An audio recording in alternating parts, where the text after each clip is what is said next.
Hello, everyone. I am with the queen of flash fiction, my friend, BETHANY VOTAW. Hi. Wait, am I saying that right, by the way? VOTAW? Yes. Okay. Yes. All right. Because I don't want you to get off and be like, he was saying my name wrong. So I was Nope, you got it the whole time. Cool. So welcome, queen of flash fiction.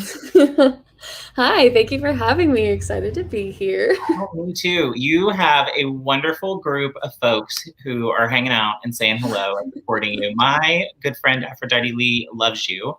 I will be watching from my television today, so I won't be able to comment. We see you lurking. We're with you, girl. Hannah Palmer. Hannah. Richard Holiday. Yes. Friend of the channel. Victoria Wren, same. Yes. We did it together.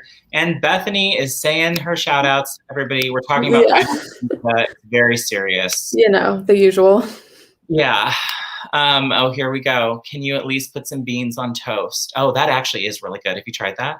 I have. I did not know that was like a UK snack. And so they were like, you have to try it. And I did. Yeah. And it's now a staple, which is so weird, but it works. Very legit. Well, I'm going to quickly turn it over to you to do a quick little intro of just kind of about yourself, where folks can find you. And then we are going to get started with all the fun stuff. So let me blow you up and take it away. Hi, my name is Bethany Votaw. You can find me at my website, bethanyjvotaw.com, or my Instagram, bethanyjvotaw.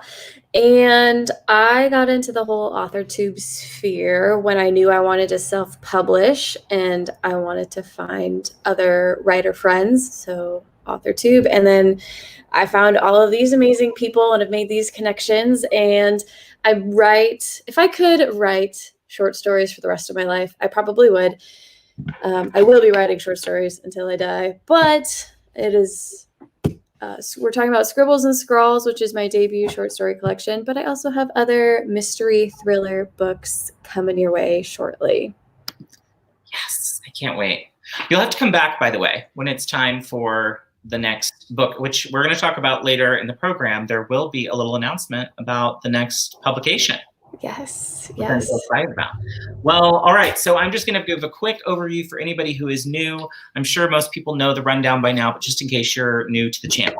So the format is as follows. We have 2 hours together, and during that time, the first half will be run by me. I'm Barrett. I'm fabulous, and I run this channel. Welcome. Tonight, I will ask questions for the first hour. We will have a rapid fire section about midway through, which is about 15 questions. They're 1 to 2 word answers. They're just kind of for fun to give you an inside view of our guest today. And then the back half will be all questions from you guys in the audience. If you have a question early and have to dip out and come back, just denote your question with a Q so I can easily find it in the live chat.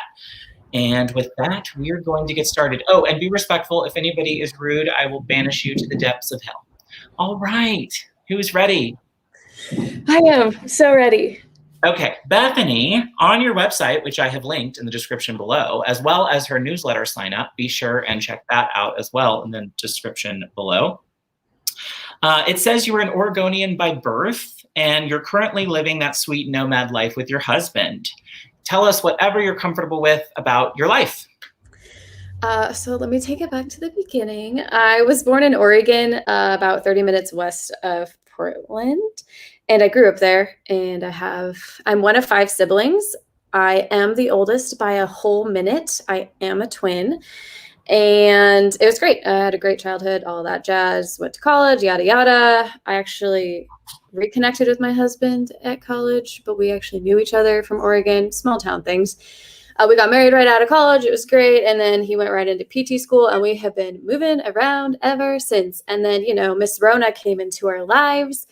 And so we decided to settle in Southern California for a little bit while that all figures itself out, just because it's chaos and crazy. But he was going to be doing a travel position job, and it is great. And that's what we have been doing.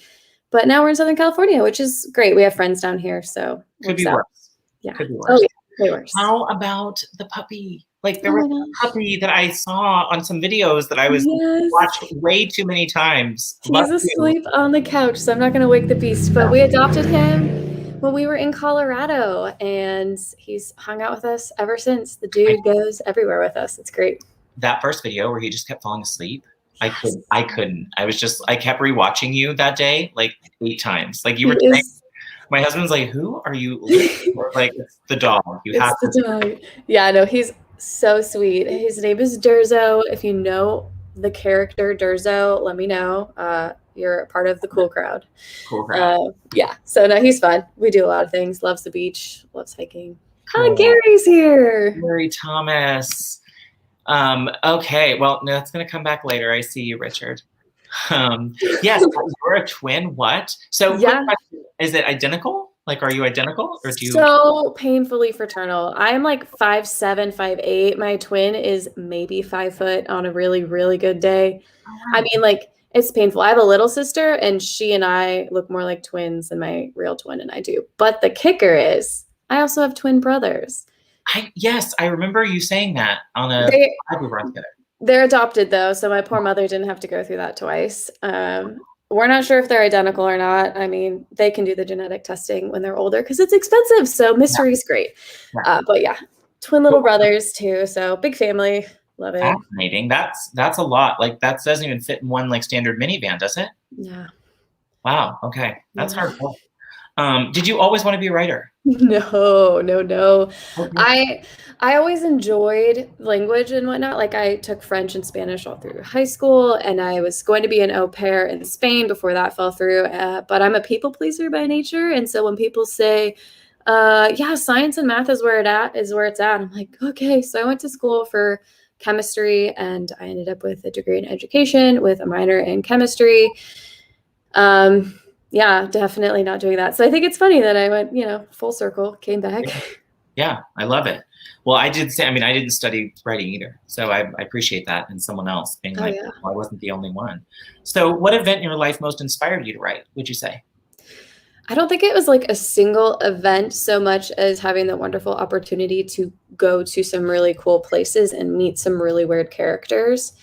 Like, we'll talk about Tracker later, but the entire idea for a whole novel was when I was floating on a river. We go rafting and whatnot a lot. And so it was a 10-day trip on a river, 70, 80 miles on a paddleboard. And the thought in my mind was like, what if there was a chase on this river? And I couldn't get that idea out of my head. And that was like the first novel I knew was going to see the light of day. Because I'd written stuff before that will be buried forever. But I think certain people just inspire a story you just have to tell. It sounds cliche, you have to tell it, but it's this excitement you want other people to experience.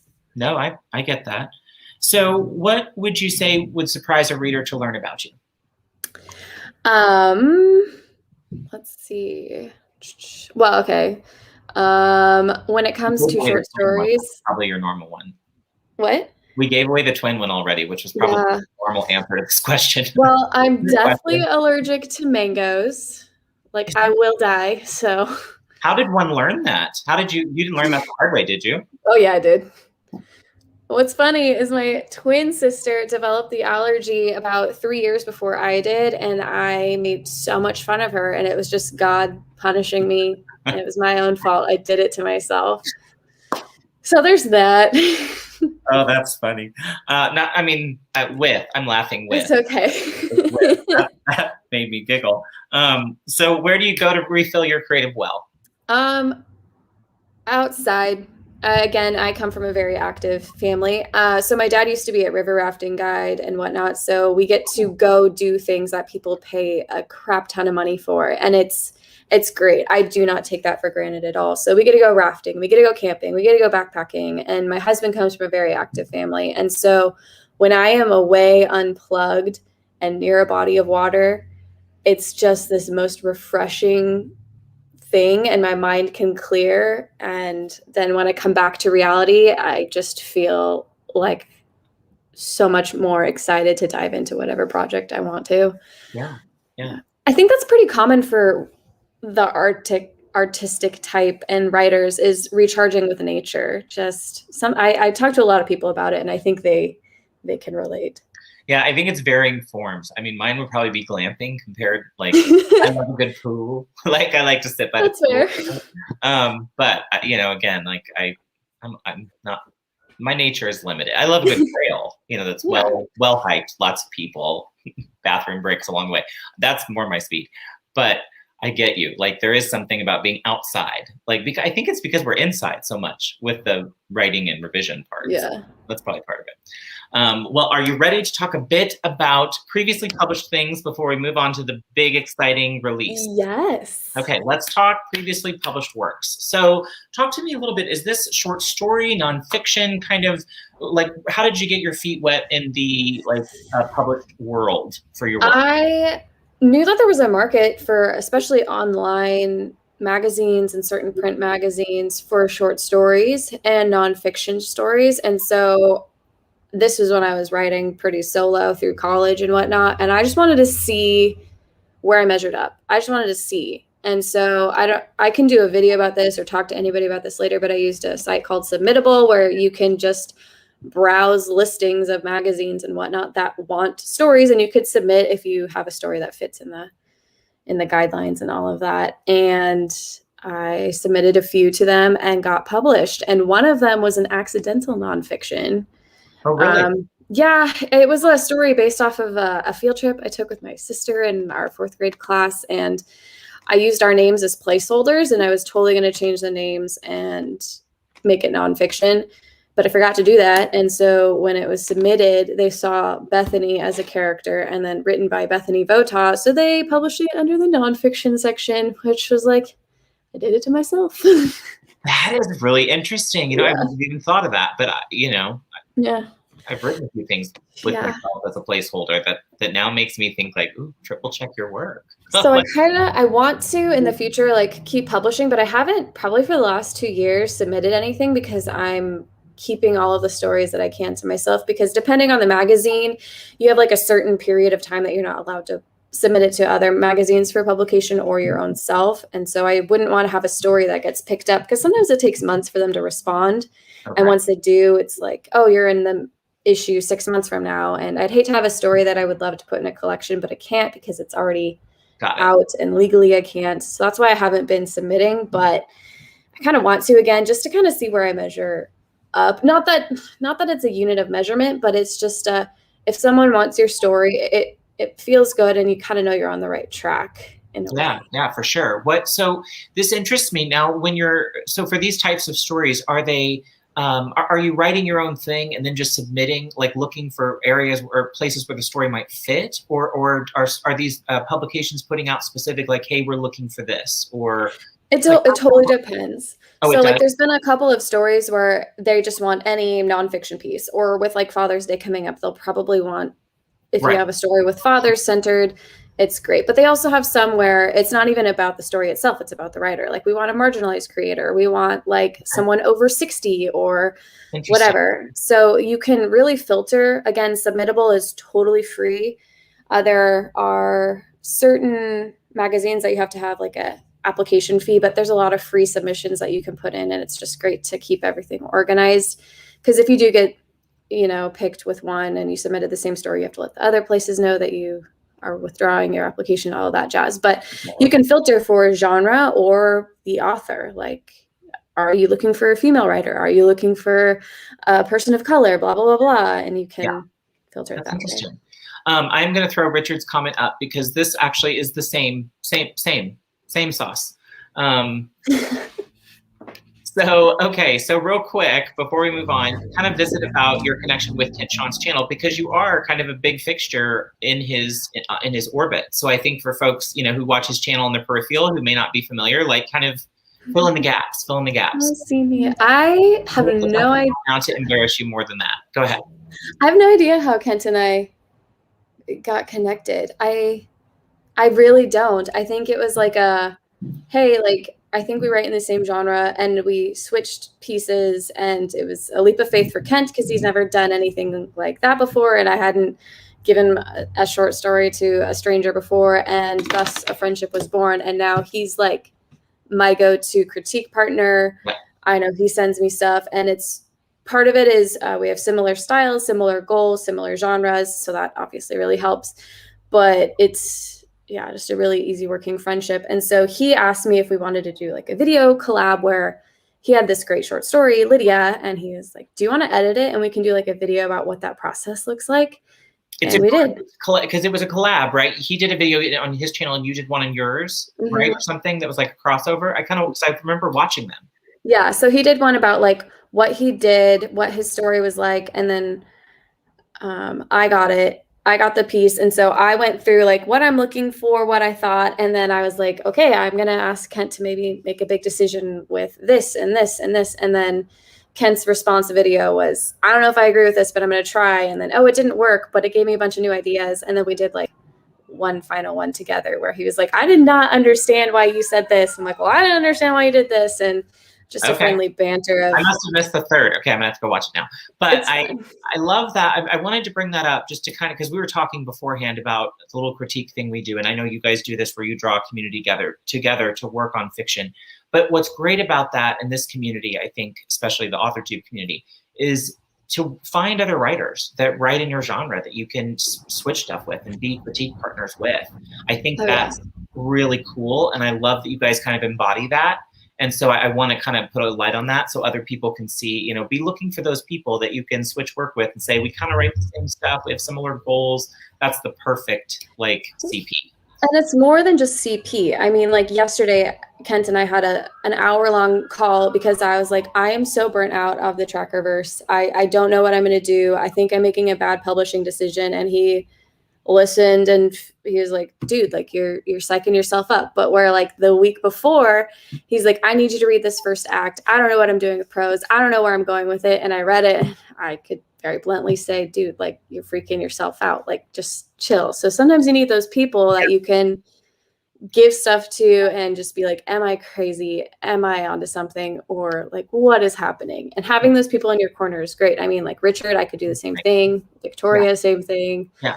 Those people they're not necessarily hard to find, but you have to put yourself out there. And that can be the hard part. Scary. It can be scary. All right. The moment we've all been waiting for. So really quickly, let's, because we're changing the format up on you guys a little bit. So I hope you're all paying attention. But real quick, let's talk a little bit about Scribbles and Scrawls kind of first, and then we'll break off into our new format plan. So tell us what we should know about your collection. Scribbles and Scrawls has 16 short stories featuring just like the darkness around us. Sorry, I'm next to a fire station, so you could probably hear them going by. But so this is what it is. Mind the proof copy thing. But my goal for this collection was I wanted people to experience just some discomfort, a little bit of like, you know, psychological stuff, some ghost stuff, but overall it kind of fits the theme of not everything is as it seems. Kent actually thought I should title it What Lies Beneath, because everything's just kind of like hidden under the surface. That's good. I like the Scribbles and Scrawls though. Me too. I like that. He actually added the Scrawls because I was like, I have a story titled Scribbles, but it just feels weird, just scribbles. He's like, oh, Scrawls. So, that was a good ad. Gotta give him credit where credit's due. Yeah, totally. Well, there's so many stories I love. We're doing something different where Bethany is going to choose 2 pieces and read them, and then we're going to talk about them after she reads the piece. So which one would you like to go first? And I will pop the banner up. Let's do the sister. I have so many feels and thoughts. So I'm going to turn it over to you, my friend. The sister, yes. Okay. I'm like reading it from like a real book. Oh, this is fancy. Look at this. Right? Okay. Your mama home, girl? No, the girl said. Oh, I see. His fingers brushed over her hand as he dropped the mail into her palms. She liked the way his hand felt. Better still, she liked the smile he gave her. Even better after that was the way his eyes glinted when she told him her mama was off somewhere. Maybe I'll see you around later, he smiled, that winter smile, and she nodded. It felt good to smile at him. It felt better when he smiled back. She saw him later, just like he said they would. He was sitting on the bench at the park licking an ice cream cone. It made her shiver. The girl held her little sister's hand, and she didn't smile at him because he smiled at her. He grinned at the little sister clutching the girl's hand, the ribbons bouncing in her hair. The girl set her jaw and walked right by. He never stopped his licking, even when the cream ran down his hand. She tugged the little sister along, frustrated. She had been saving a smile just for him. "You didn't smile at me yesterday," he said. "I couldn't." She decided to meet him at the mailbox. The screaming from inside was embarrassing. Mama had too many of her drinks and she was talking to the walls again. The little sister sat on the porch, drawing on the crumbling steps with a rock. She was too focused to notice, so the girl gave him a smile, and he smiled back. But he looked at the little sister on the porch. The girl frowned again and walked back into the house, mail in her hands. "Think I could come in sometime?" he asked. She stopped her march back to the dilapidated single wide and thought for a minute. "It would be nice, but no," she said, her back still to him. "Mama, maybe later." She nodded and he could feel his eyes on her neck. "I'll see you then," he called from his spot at the end of the yard, hand resting on the mailbox. She turned and gave him a smile her little sister wouldn't see. "Yes." "Mama says you'll go to hell," the little sister said. "Mama said Jesus will carve out your heart and feed it to the dogs." "That won't happen." The girl pulled her little sister by the hand into the woods. It was their usual retreat. 24 cans gone usually meant 24 hours away from the house. Sometimes Mama would fall asleep, sometimes she wouldn't, and it wasn't worth taking a chance on the latter. "Are we going to the creek?" the little sister asked. "Yep," the girl said, pulling the wide-eyed little thing along with her. They squatted at their favorite spot, letting the sun smooth their goosebumps away. The girl was thankful it was still summer. The night would be full of stars and the frost wouldn't be there to bite at their feet. "I thought I heard you two ladies out here splashing." It was the man's voice. His hands were in his pockets and he sauntered through the trees wearing that straight smile of his. The girl didn't try to hide her own grin this time. "Is everybody decent?" he asked. "We never are." "Yes," the girl laughed, toweling her little sister's hair with her sweater and straightening the little sister's mismatched ribbons. "Too bad," the man laughed. He looked from the girl's eyes to the legs of her little sister. "What are you playing?" he asked. "A game," the little sister said. "We were going to play another," the girl said. "Chase?" the man asked. He wore jeans and a flannel, not his normal mailman uniform, and it made the girl's eyes linger over his exposed forearms. "That could be fun," the little sister said. "It could," the girl said. "Chase us," the little sister said, squealing as she took off running. And he did.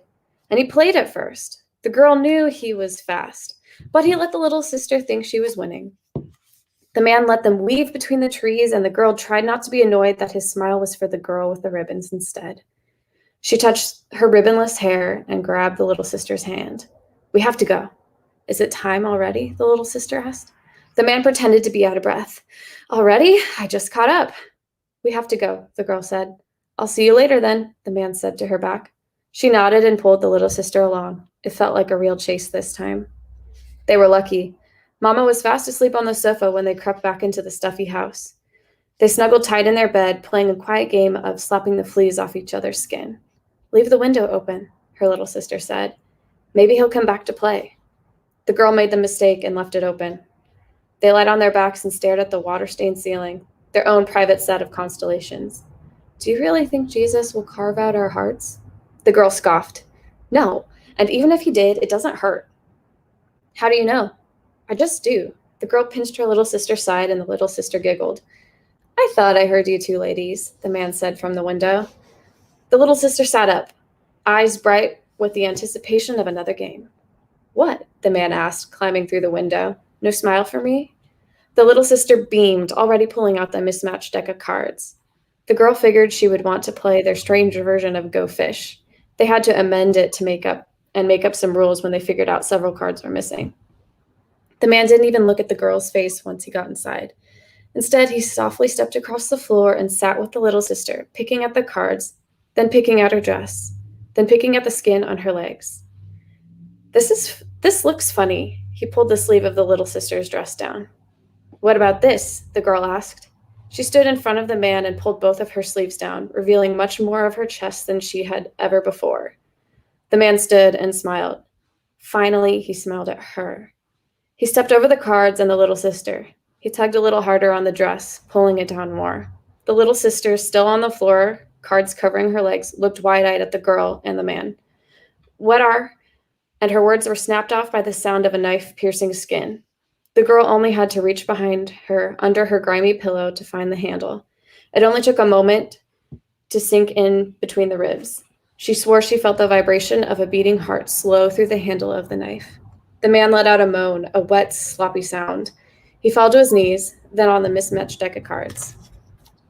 I thought you said it doesn't hurt, the little sister said. It only hurts the bad ones. Will it hurt me? No, the girl said, staring at the dead man on the floor, blood soaking into the wood. Will it hurt you? The little sister asked. I don't know. Bum, bum, bum. I was not ready. I wasn't ready. And here's the thing, I love that kind of storytelling where I think something's happening all throughout the story. I'm pretty sure I know where it's going. And the ability to, in such a short piece, get so close to the end and then be like, ooh, twist ending. Loved it. So satisfying. Yes, I'm with Megan McCarthy on this one. Damn. Yeah, so let's talk about it. So where'd that come from? So when it comes to short stories, I often want people to feel something. And unfortunately, in this one, I wanted you to feel uncomfortable. I didn't say what the man was thinking. I didn't say what he wanted to do, but you knew. You knew. And well, I love the choice of words, right? She's the girl. He's the man. He, the little sister. So you indicated without ever saying it, the ages, the inappropriateness, kind of, it was so well done. Sorry, go ahead. I interrupted you. Go ahead. Well, and that's the point where you mentioned like you thought you knew where it was going, which is good. I was leading you down that way, and I wanted you to think you knew where it was going to end and be very uncomfortable about it. So you have to keep reading because you're like, obviously this can't happen. Like I wanted people to feel uncomfortable because that whole subject line is uncomfortable, but I wanted like a righteous justice ending. And so that's why I threw the part about like the knife in carving someone's heart out. And then it's like, does it hurt? I don't know. Well, it hurt this guy, but will it hurt you? And the whole idea of like, when you do something bad, the repercussions come back. But was this bad? Are there going to be repercussions? Who knows? But I think this is one of my favorite stories in the sense of I got to leave a lot for the reader to fill in when it comes to the like just uncomfortable feeling. And this was one that definitely made people uncomfortable because you don't have to have a certain experience in life to relate to the story. Correct. You're human and you are uncomfortable. So. Yes. And it gives you, and I love that you use the word uncomfortable. I'm going to use the word icky. It gives you that icky feeling, and you're reading it. You're kind of like, ooh, I don't know where this is going. I don't know where this is going.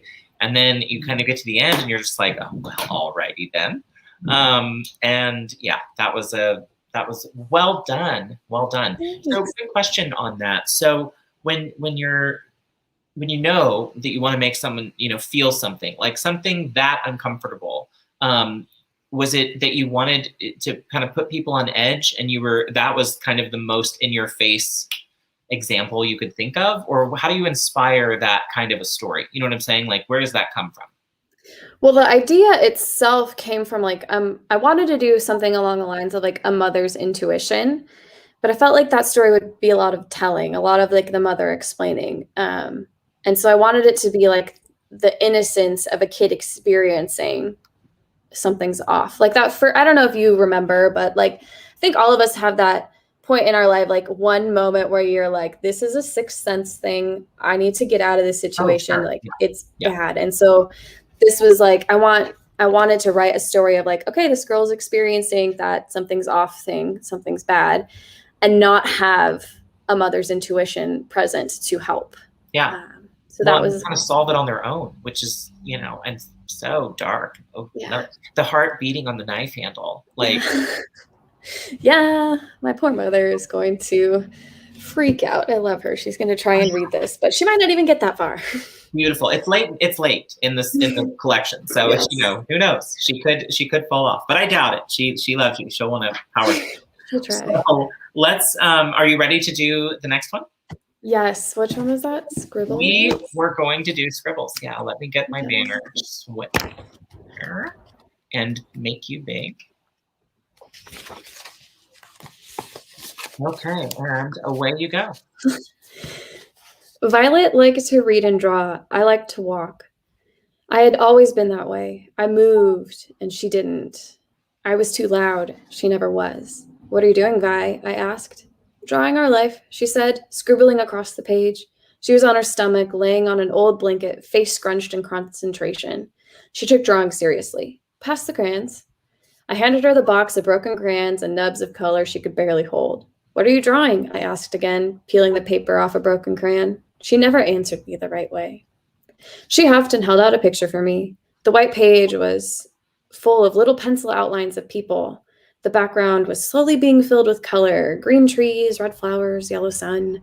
She and I were next to each other, holding hands beside a tall person, Mom. Neither of us were colored in yet. I hoped she'd give me a purple shirt. I thought she would. Twins would understand stuff like that.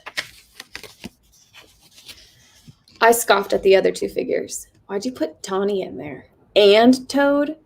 She snorted and went back to drawing. I sat on our island of blankets spread across the hardwood floors. The patched blankets were like our own country. We had our own rules on our land of quilts. I watched her draw and waited. She would answer my question, eventually. She just needed time to plan her words. She liked to read and draw, after all. I was the one who liked to walk and talk. Her words formed some order by the time the trees were colored in. She said, Donnie and Todd, they will never leave if they have to. She said, Donnie and Todd, they will leave if they have to. Gotta give them a chance first. And then Toad walked in. What are you brats up to? He was older than us by 4 grades. He thought he was like his dad and we had to obey him. But Donnie wasn't our dad, and Todd wasn't our brother, no matter what Mom said. But Mom loved Todd and Donnie. She found them somewhere, and we moved in with them. Donnie had a big house. I guess Mom liked that bit about Donnie, too. Mom said this was our family, and Donnie was our dad. Our own dad was out of the picture. I wondered if Violet could draw our own dad back in. I wondered if she remembered what he looked like. I don't think I did. But I could make up something if she asked. I was very good at talking.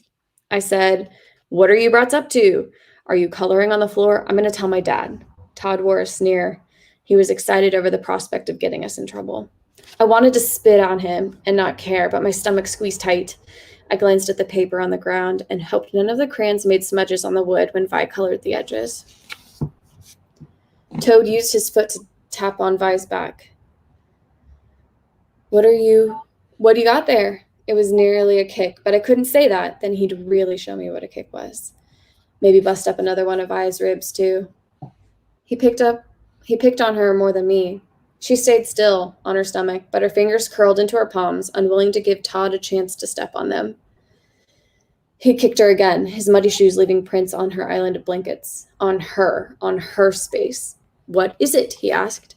Ribbit, she said. She didn't even look at him. I cracked a smile. My name is Todd. He ripped the page from her hand and studied it. What is this? This time I found my voice. It's us, and you're lucky she put you in the picture. He scoffed and threw it on the ground. Violet's quick hand snatched it from the air as it floated down to the splintering wood floor. She pulled it to the safety of her blanket island. Pass me the eraser, she said. I handed her the gummy thing, and she erased the pencil legs of Toad and blew the pieces of rubber from the page away. She shrugged and sat up. He did this to himself. Mom was frantic about dinner. She thought she was overcooking Donnie's steak. Toad was in a mood too, growing pains or whatever. Mom gave him some syrup, and that seemed to help. I peeked over at Vi. She stared out the window, her lips pursed. I looked at Mom. Her lips were pressed together. I looked at my reflection, and my lips were closed tight too. Violet? Scarlet? Mom said as she fussed over the steak. Our hot dogs were giving her no trouble. Yeah? I asked. Vi only looked over at Mom. I got a call from your teacher, and there are some things that have to change. Scarlet, you can't just speak for your sister. She lectured us all about something. I wasn't listening. Well, sort of. I listened for the engine of Donnie's truck and the rattling of the door handle twisting. Do you understand? Mom asked. I am not going to repeat myself. Vi nodded, and so did I. I hoped I didn't agree to something reasonable. I hope I agreed to something reasonable. Vi rolled her eyes and went back to staring out the window.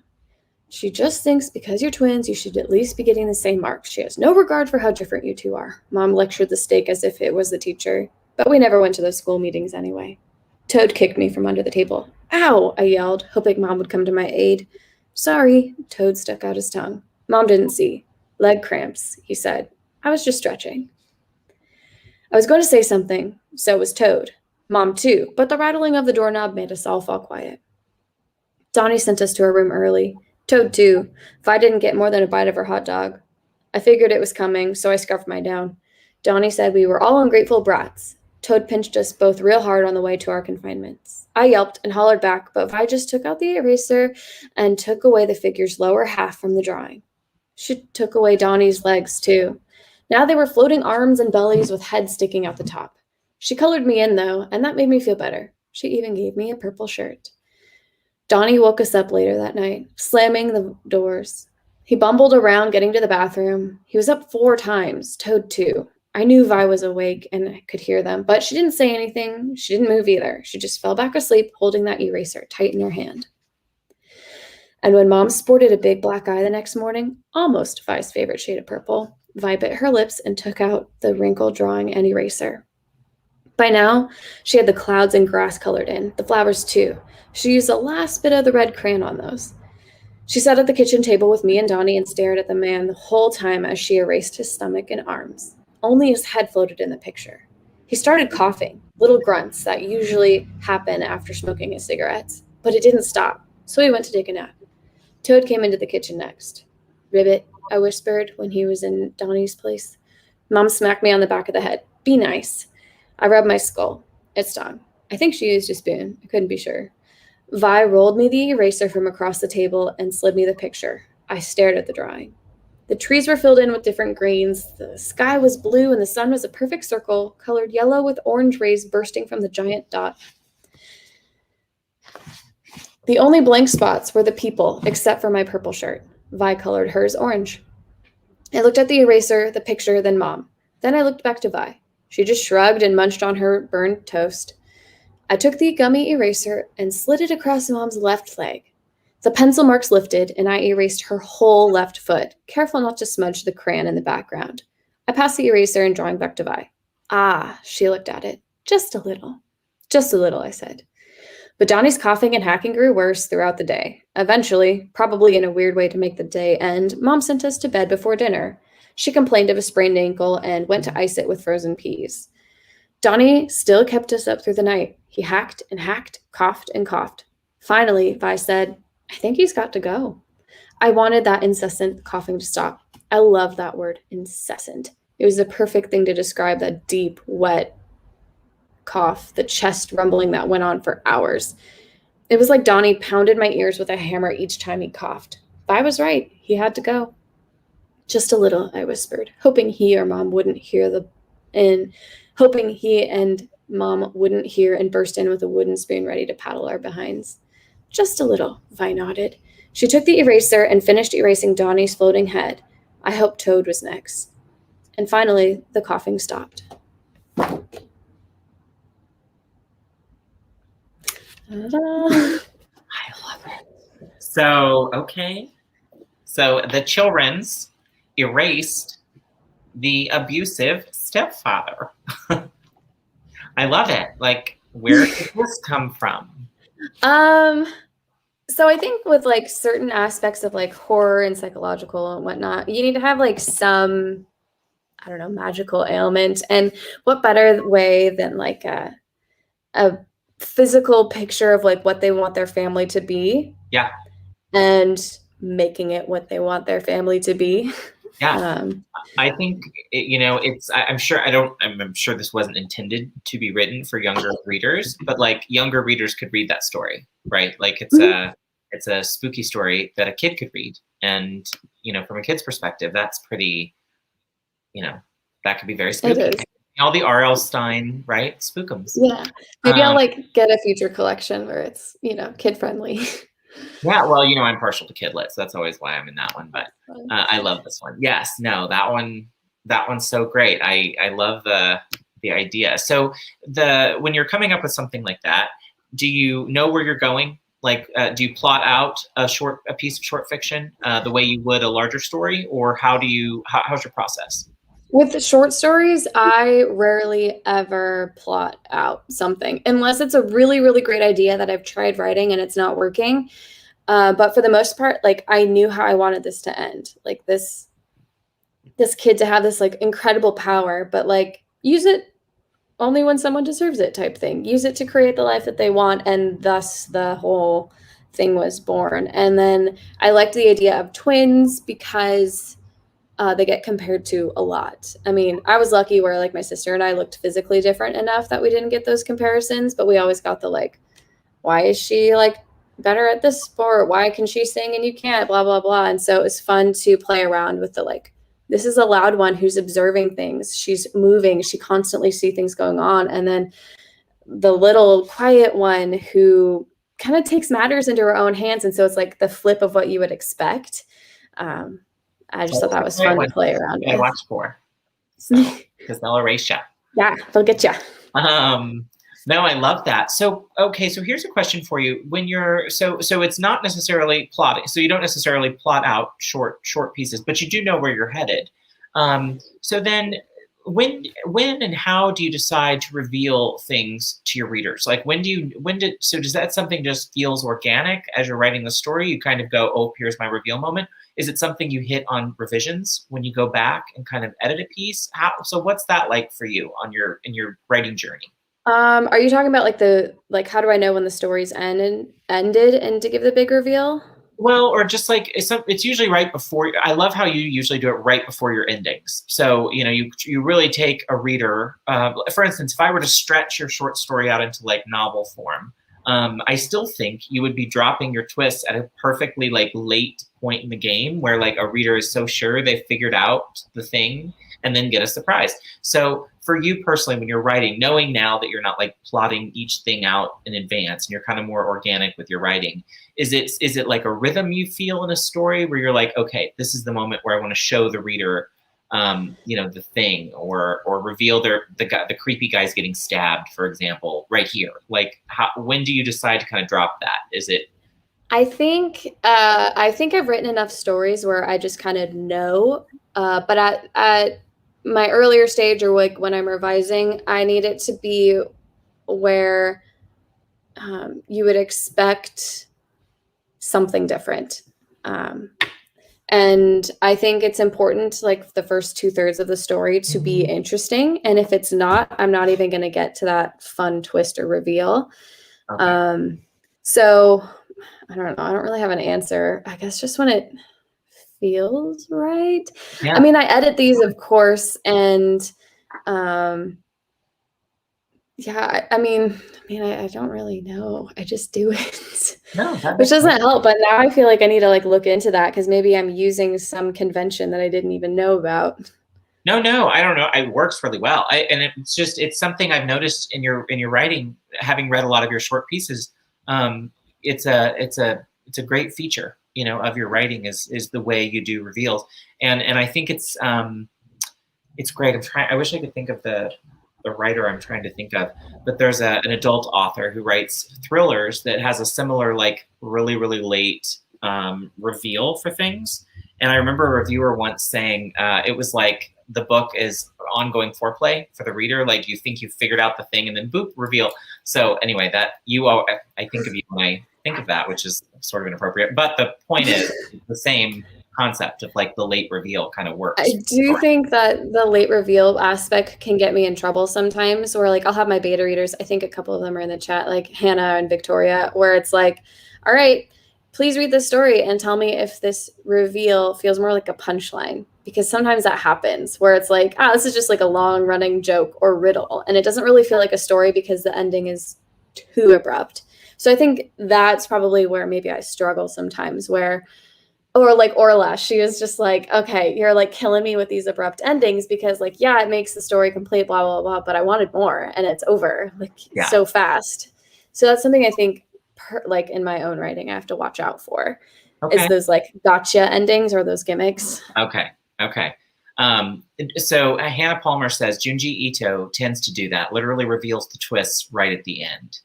So, but similar, that's interesting that you say that. So it catches you up in some stories, and I can see that, right? It's a device, so it wouldn't work always. But in both of those stories, it worked quite well.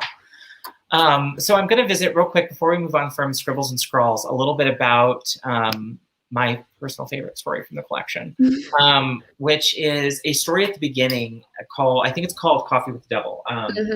Okay, yes, is that the title? Have I got it right? Yeah. Yes. So it's a very, very short. Does this count as flash fiction? Yeah. And I think I have a future collection that I'm like dabbling with, and it is about the same word count as this, but twice as many stories because I have so much flash fiction in it. So gotta fix that. Well, listen, so what I wanted to talk about with this story is, so like, what's the word count, just off the top of your head, like a guesstimate of this story? 700? No. 28,000? Oh, wait. Oh, of the story itself? Just I think like 300 something. 300. Okay, so quick. You convey so much in the story. So when you have that few amount of words, how do you look at the story arc? Like, when you decide you're going to sit down and write a piece of flash, you know, how do you start at the end? Do you know where you're headed and you're writing towards it? Or how does it, like, what's your process for really short flash fiction? Usually, not all the times, but I'd say 80% of the time I know the ending, if not the ending line. Actually, Kent has been able to call it out a few times, and I think Hannah and Victoria, like on some of the like Don't Drink and Live things, like the ending lines, they are like, you thought of that and wrote the story for that line. It's like, yeah, I did. Like sometimes that just happens. And so it started with a question, like, okay, if you could have a question with the devil, like, what would it be? And then we like go on from there. And then I guess like a trick for those wanting to dabble in flash is make your setting somewhere where you don't have to over explain it. Like in this case, we're in a coffee shop. I don't have to explain so much what a coffee shop looks like because y'all already have one in your mind. If this was a spaceship, it would be a whole different side, like a whole different story, much bigger word count because. Well, I think it works the devil, right? That can be left pretty vague of what do you envision that? You know, is that Lucifer, like the hot British guy on the show? Who is that to you, right? But I think that it's really well done and clean. And when I go and I read it, to me, I always think, wow, how does a writer come at something like that? How do you tell an entire story in so few words? Because I'm an overwriter, where you said you're an under. Is that right? Yeah, big underwriter. It's great for flash and short stories. My full-length novels are always novella length. It's okay. That's the growth. That's your area for growth. Have you always been drawn to short fiction, like just personally to read? Yeah. Well, no. Some of my favorite books are like 5-book giant fantasy series.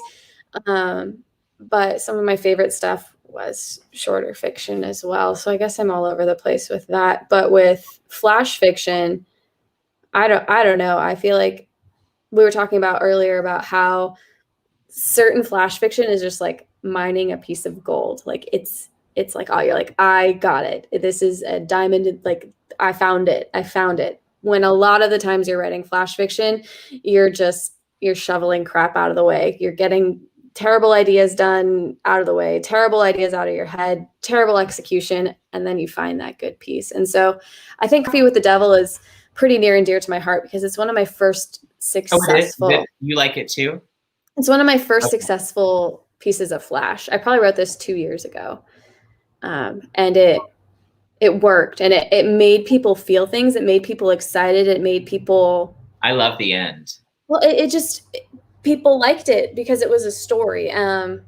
Like they didn't have the reaction of like maybe sometimes when you read poetry, it's like, oh, that was nice. Yeah. But like this was a story. Like people just had a different reaction. Yeah. And I was like, okay, this is how flash fiction could be, and that kind of sparked me on my flash fiction journey. I almost said flashing journey. Well, and it's interesting too, because I think I went through, so, and I won't give anything away about the story because I do want everyone to hop into the description right now and purchase your pre-order for Scribbles and Scrawls.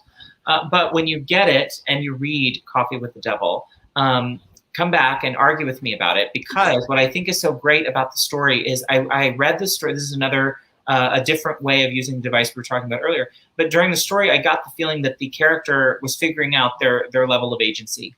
And it was so interesting to get to the end and for them to realize literally in that last 2 lines, line or two, that in fact they didn't have it all along. Like it was kind of like, cute, thanks for coming. Doesn't matter. Yep. And it's great. So, and again, in 300 words, which, you know, I am still usually like describing the class at 300 words. It's So I'm with hilarious. Richard Holiday, where I'm still in the weeds on what's happening all around you in the wind, in 300 words. Hannah R. Palmer says, done and done. Can't wait. Yes, bookshelf. There you go. I'm an underwriter too. Love writing Flash. So what's your biggest advice for someone who's terrified of Flash? I usually tell people that you're probably thinking way too big. Your story needs a beginning and a middle and an end because it's a full story, just a short one. But you don't need to worry about character, plot, setting. So I usually say pick a setting you're not going to have to describe too much, and then pick a feeling. What do you want your reader to feel? Yeah. And then really try to evoke that. I thought of like an analogy earlier. This is showing my band kid nerdness, but a like novel is like a concert band. You've got the percussion instruments, you've got like the trombone, you've got the woodwinds, like you got this whole thing, and that's like an expansive plot, a character, growth, setting, like these amazing things that create this beautiful harmonious story. With flash fiction, you have one piano note and you need to make it sing and you need to make it leave readers. So you need to hit it hard and let that like ring, just like make your reader pause. You need to, when they finish reading, they need to just kind of sit and go, okay. Like they need to have a moment before they jump into the next one.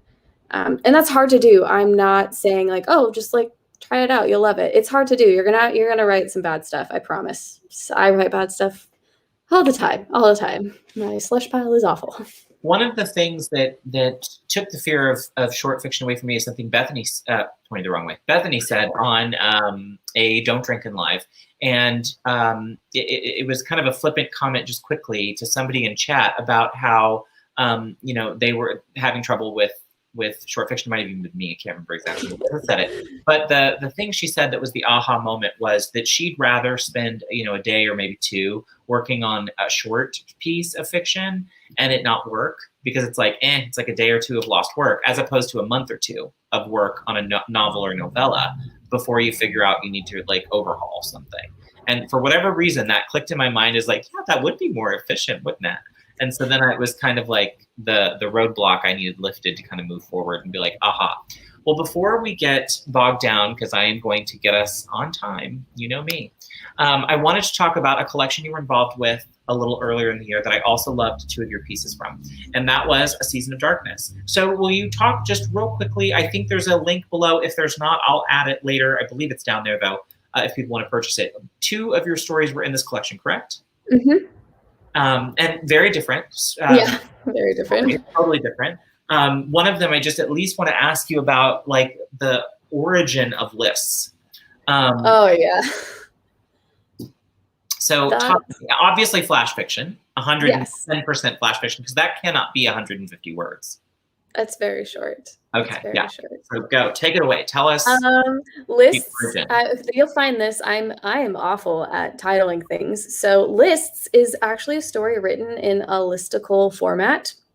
Super, super, super cool title. I'm sure you can figure out where that came from. But it's about this woman who she lists things. So she's like, things I did today, this, and this. Things I saw today, this, and this. And it's like this slow progression of like, something's normal, like we're on vacation or whatever. We're at a bed and breakfast, cool. And then like something weird happened, but not a big deal. Like, still in her list thing of like, oh, I didn't see any footprints today and I normally did. Or like the next thing was, okay, there were footprints circling my house. And this like slow progression over like, I think it was like a diary format in list format where it's like June or like December 2nd, blah, blah, blah. Then my lists, and then December 3rd, then my lists. And then at the end, we get a definitive end in the sense that the story stops. But leading up to that, we don't really know what happened, but readers can assume. And I think they're all assuming correctly what happened.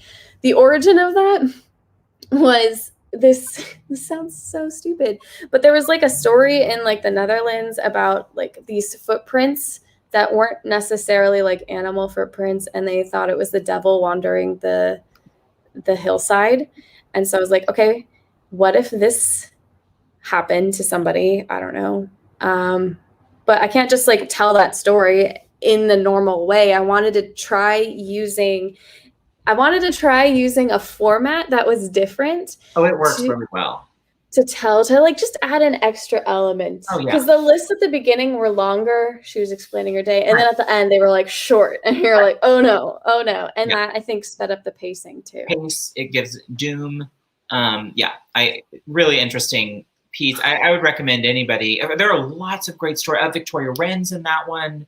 I believe Victoria and Hannah got to see. Is Orlo in that one as well? Orla's in that one, yeah. Orlo, yes. I'm trying. Kent has one in there. Yes. But so many great stories and a really great collection. Well, that story is a really good example of, drafting flash fiction should not take you more than 15 minutes. It really shouldn't. Maybe half hour for some people.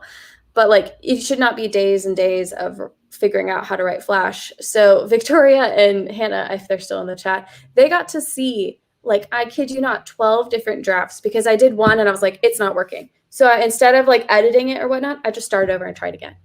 Because I was like, okay, I'm like onto something, but it's just either the way I'm telling it. At first, the character was way too young and they had parents and it was just confusing. And then I tried it a different way. And then I tried it a different way. And I tried it a different way. And I didn't go back and try and fix it because it just didn't work. It just wasn't working. And then eventually I got to a draft where I was like, okay, like we're getting close. If I change some words and stuff around and do some line edits, it's pretty close. And that's what we kind of went with. But when it comes to flash fiction for me, it's like, if it doesn't work, I don't sit around to fix it. I just rewrite it until I think, okay, this is going to work. And I think it's one of those things of just doing it enough to know when something works versus when it doesn't work. But I encourage people to write it. And if it doesn't work, move on, try again, either different character, different setting, different point of view, whatever, if that idea is still there. Because I liked the idea. Yeah. It was just the first time it didn't work. But they got to see this. They got to see 12 different versions and my descent into absolute madness and then coming out of that with, oh, wait, I did it. It just took me a while to get there. Well, that's really interesting. And I'm glad you shared that kind of part of your process, because I think that is something that's unique to Flash, right? Where it's like, you don't necessarily have to write and with the intention of fixing something in revisions as you might maybe a short or a novella or definitely a novel. Mm-hmm. Because you don't have to. I mean, you really can. If you've only spent, you're right, 15 minutes, a half hour, why wouldn't you just hit it again? Like, or, hit the draft again. Well, it's so short that sometimes by the time that you edit it, it either reads exactly the same or you spent so much time editing it that it would have just been easier for you to rewrite it in a different way. Right. No. And I think that's one thing that gets people like hung up on Flash is because they write one piece of Flash and try and edit it to make it work, where it's like, sometimes it just doesn't work. Sometimes the idea is there, but the execution didn't work. Try it a different way. Yeah. And that's one reason why I think people should write Flash is because then you get to be really good at third person, first person.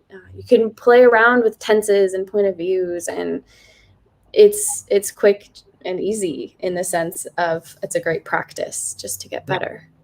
Agreed. Without all pressure of you have to develop 50 characters and their backstories and the setting and exactly. Well, like with lists with the like kid character and 2 adult characters, and it was just too many loose ends for this tight story. So it was like, okay, cutting them out. Well, I can't just have a kid wandering around in the woods. Okay, they're an adult now. Okay, cool. Like I could have edited it to do that, or I could have just rewritten it and gotten to that point. That's funny. That made me giggle. Before we move on, tell us a little bit about Tracker. Good old Tracker. So it's been done for over a year at this point. Written, ready to go. Tracker is a novella.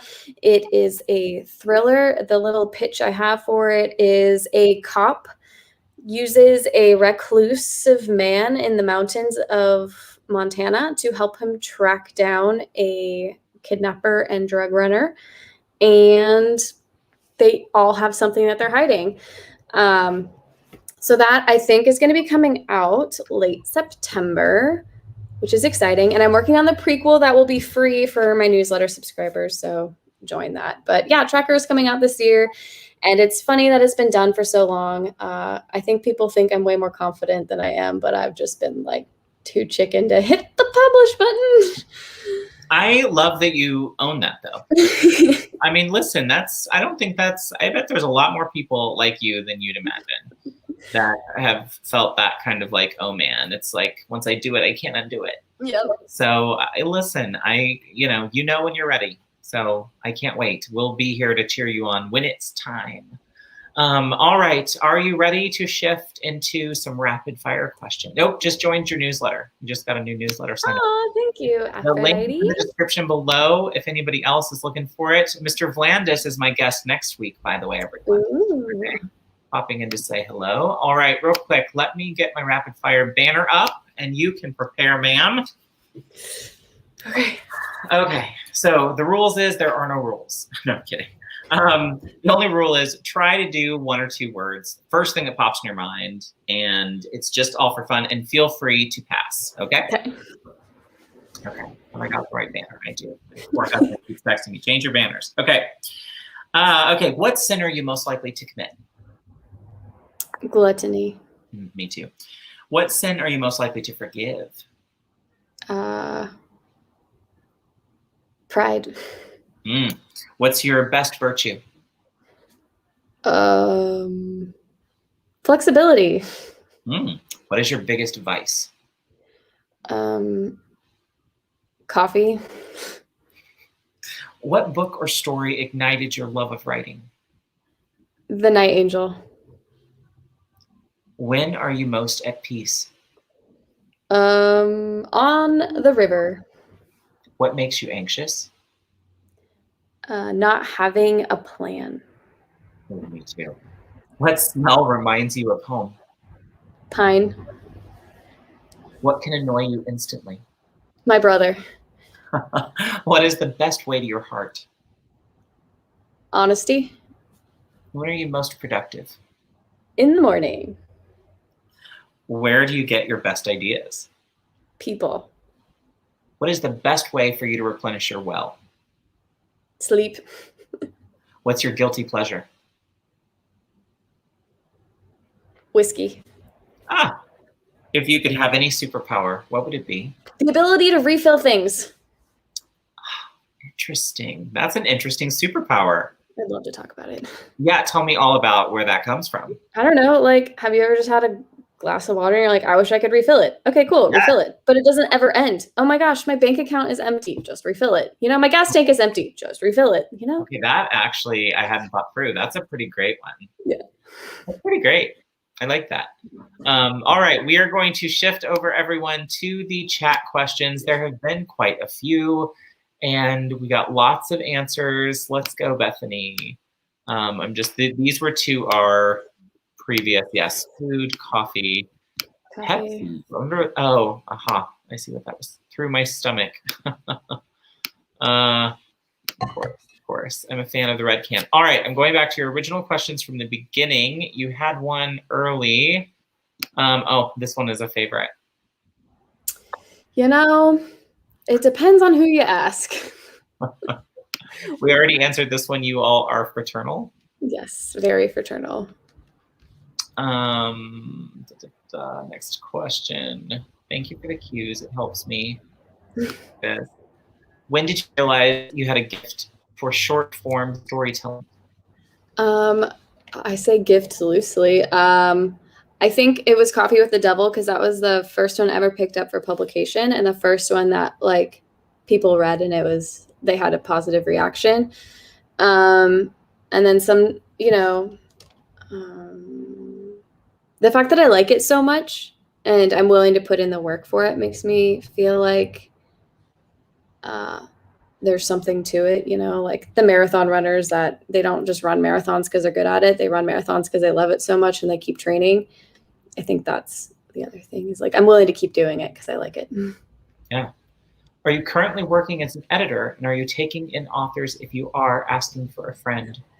I am mostly doing return clients at this point in time. And then I have a few professors that have been sending me a lot of academic articles, which have been so great to recharge my creative well. But if ever you're interested, we'll see if I can help you, or I have lots of other editor friends that would do well for you. Okay. So yeah, if someone's looking for an editor, then connect with you through your socials or something. You might know, if not necessarily you. Okie doke. Hang on. I'm scrolling. I'm an old people.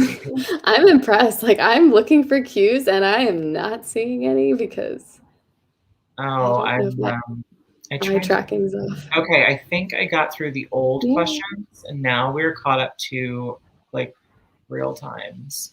Yes, those were my cues. Okay, we're going back to my questions then.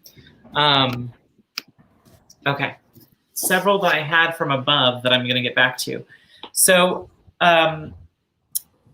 do you I kind of asked this before. Do you intend to go back to publishing short fiction?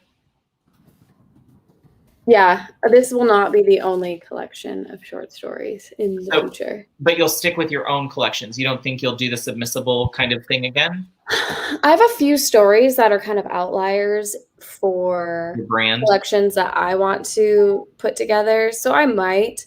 And I might also put a few of the rejected stories that I opted not to do out. So yeah, I think I want to. Short answer. I want to, but I'll be very picky about which stories. What specifically about publishing short fiction would you say has helped you grow as a writer? Well, it forced me to collaborate with different beta readers and whatnot, because you can't publish a book without critique partners and beta readers. And then when like actually publishing for magazines and stuff, it forced you to be like really, really tight with what their requirements were. So sometimes it's a word length requirement. Sometimes it's a subject requirement, and not to knock like self-publishing or traditional published stories, but with magazines, they have to be deeper than just a fun story. They have to have multiple levels of meaning. And so that really forces me to go beyond just like a fun plot point. It really forces me to think about the characters and stuff. So I think that's one of the things. Yeah, that's good. That's a great question. Nobody ever asked me questions. That's good. Thank you. Tell us about your side projects no one knows about. Dun, dun, dun. Dun, dun, dun. I think he's referring to the fantasy that I wrote that will never see the light of day. Probably never. I mean, maybe. Please maybe a pen name. Yeah, it was fun. It was my husband had an internship in Oklahoma, and like Oklahoma's Oklahoma. There was nothing to do. And he was studying for his boards. So I was like, I'm gonna write a fantasy. And I have a whole new respect for that. It was a lot of fun. So that was like a secret project. But in the realm of what you'll probably see much sooner than that, if ever, Tracker Book 2 is being rewritten. Prologue is we're starting from ground zero with that. I have 70,000 words in the hole with the prologue. It's fine. I'm not bitter at all. It's fine. That's been the bane of my existence. Well, so you'll get what? Who made the cover? Yeah. Quamber Designs, Qamber. I don't know if you guys know Anna Vera, but she wrote When Stars Burn Out. She's another self-pub author. She's got a bit of a platform. It's a great cover. It was a friend of mine, and I really liked it. And so I am not an artist at all. I don't know what I'm doing. A lot of people have wonderful visions and they just can't execute it. I was basically like, I would love this to fit in with this category on Amazon, but still stand out, like I need it to fit in, but stand out. And so I love negative space and whatnot. And the designers were like, yeah, we love that too. It's totally not going to work for this genre. I was like, cool, I trust you. And they did me really well. Ah, it's beautiful. Well done. Vixen of Fiction, Nia asks, do you have any shorts you want to make a longer novel? No, I take my time with picking my longer novels very, very carefully. I have to let the idea simmer for a while. And I have Tracker Book 2 and then a potential for Book 3. We'll see if I get burnout on that. And then I have a story about a lawyer and a lost love and a murder that I need to write. So Yeah, that's like my next long project. But I think like Richard and a few other people have been like, oh, I tried writing a short story and it turned into a novella or a novel. I've never had that problem. Really? Yeah. I wish I did, though. There's certain times where I'm like, oh, I wish I could expand this story, but it just feels so complete as is. I don't want to ruin what I have type thing. Yeah. But okay. Aphrodite asked, any interest in writing long form? You do have the Tracker series, which is long form. yeah. Beyond that, would you, what about a genre that you kind of were talking about? What, a mystery there that you said you've kind of got to get out of? Is that like a cozy mystery, or is it more like thriller? Like, what do you? This sounds so crazy. Stay with me. It's a Western. Oh.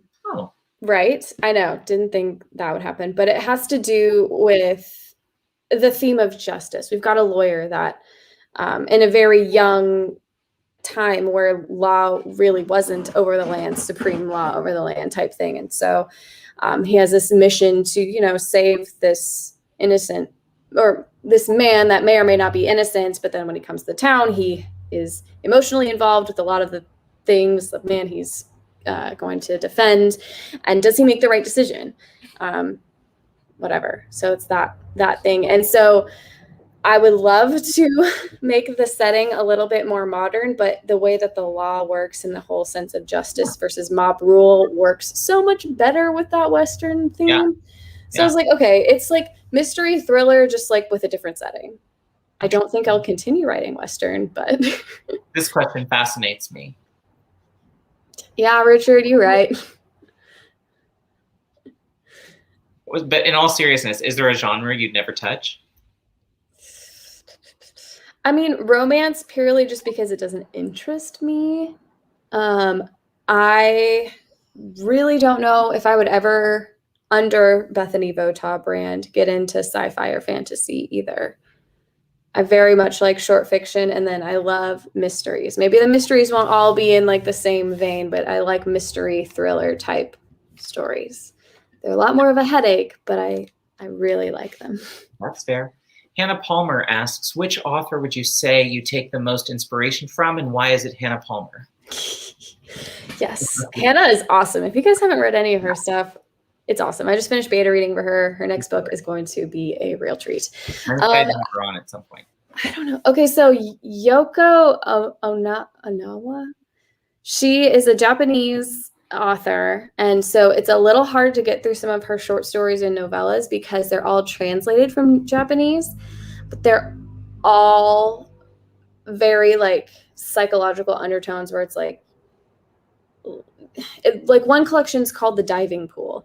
3 novellas, they're more like longer short stories, and the way that she's able to like make this innocent story so horrific, just as like, oh yeah, I want to do that. I want to make someone feel this uncomfortable, this weird. So yeah, like, no, sounds cool. Aphrodite Lee, and I had the same question. This is when I changed the subject on you. So is it a 70K prologue? I misspoke. I meant prequel. Oh, okay. Because I was like, you're like, oh, okay, that is quite the chapter. You're like underwriter. You said. Like, I was gonna say, holler at me. Nah, prequel. It's a prequel to Tracker that I want to like release for free and get, traction that way. But the cover does look great. You're getting some cover love. It's so fun, and then like the back with the like little blood. Yes, it's really great. Simple, sweet. And then the other thing was like branding. I'm gonna have more collections, so I want something that can be branded. So they're like, okay, you're gonna have like a fun font that fits with whatever story you're gonna do for your next book, and then another like image. Like, right. I just like it. Works. Richard Holiday wants to know, if one author could write a review quote for your book, who would it be? Stephen King. Like him or hate him, everyone knows him. I do love Stephen King. I do. I can't help it. Hannah is amazing. Yes, Hannah. I have to agree. Great. I've tried to write a 2K tale that turned into a 30K tale, so that was as close as I got to short, except for one tale I managed to stay at 5K, but that was man. That's overwriting at its absolute finest. I think my short stories tend to stay around the 2,000 to 3,000 word max, even though I'd like to get them out to like a 5,000 to 6,000 word. I just never quite make it. Yeah. Now, tell me this. So would you say for your brand, would you say you want to be identified as a horror writer, as a psychological thriller? Or what's the difference? Like in your mind, when you're thinking about like what you want your brand to be, like what you're known for, where do you want to land? Like what genres do you think you fall into? I want people to pick up like a novel and expect some sort of mystery. Okay. Maybe it's thriller, psychological, whatever. And then I want to be known, like my short stories are not going to be the moneymakers. They're going to be like a happy accident of someone discovering me and either really liking them or they're waiting for my other stuff. I'm hoping that these will be something people will love 5-10 years from now, but there's not a huge market for short stories. So I've been working really hard on just getting the mystery aspect as like my brand. But when it comes to short stories, I want people to have substance and style. I want them to not just pick up a short story collection with a bunch of like gotcha stories. I want it to have substance and style and a voice that's mine and people can recognize. It just might not be that mystery side. So I have like another collection that has accidentally come together, and it's not horror. It's I want to say contemporary, but very loosely, because it's all about family interactions. Every story focuses around some sort of family relationship, good, bad, whatever. And some of them are dark, and some of them are more positive and lighthearted, and then everything in between. And so that'll be its own thing in the future. Cool. No, I think that's great. So when you're kind of thinking through, because Indy, you're driving your own train. So when you think about how you're branding yourself and what you're kind of putting out there for people, what is your elevator pitch for yourself? You know what I'm saying? Or are you so what's your pitch for Bethany and why you're the thing they need to start reading and pick up every time you have a release? Oh, that's a good question. I want every story to be satisfying for a reader. So originally I wrote Tracker as a novella, full well knowing it was going to be a novella because I wanted someone to pick up a book and be able to read it in 2 hours because it's that good. So I think my goal is like Bethany Votaw, like you're going to get a compelling story, compelling characters, and a fast-paced book. And I hope that people get that with these short stories too. I think that these will fall in at some point. Yeah. No, I totally agree. Do you feel some of your time on AuthorTube, one of the things I loved about you, drew me into your energy, was you sort of evangelize short fiction and sort of the benefits of it for writing. And I think that's great. And I do agree with you that I think the market for short fiction isn't what it should be. Because I agree with you. I think short fiction collections are great for people that don't have time to read a lot of novels, which I feel like half of my AuthorTube friends are like, oh, I just don't have time to like beta read an extra thing. And well, cool, pick up short fiction. But that's a rant for another day. Do you feel like that's part of your brand though too, is sort of that evangelizing short fiction and the importance of it and how writers can grow from it? And do you see your content and what you might bring back to AuthorTube when you come back being in that vein? Yeah. I have improved because of short fiction as a writer. And I know not everyone does that. Like my first book was 80,000 words. Great idea. I'll pick it up again sometime. But I had to go back to the beginning, the basics, write some short stuff. And people love it. And that's the other thing is I don't understand. I don't think readers know that that's an option. And I think part of the reason is, you know, people want to escape into a fantasy world. And that's a big thing. That's whatever. But I think people sometimes discount the beauty of short fiction and being able to really meditate and think on these stories and get like a little, I don't know, this little story that can stick with you. And I just don't think people have read enough short stories to really know that that's out there. I mean, I love short story collections. If I can get my hands on one, I'll pick it up, especially if it looks weird. They're often the best. So yeah, I'm coming back to AuthorTube. between like my husband having his boards exam and graduation, it was just chaos. But we're back and it's great. I will be talking about short stories more because I do have a collection that's coming together way faster than I thought. I might have to hold on to it until tracker stuff is done.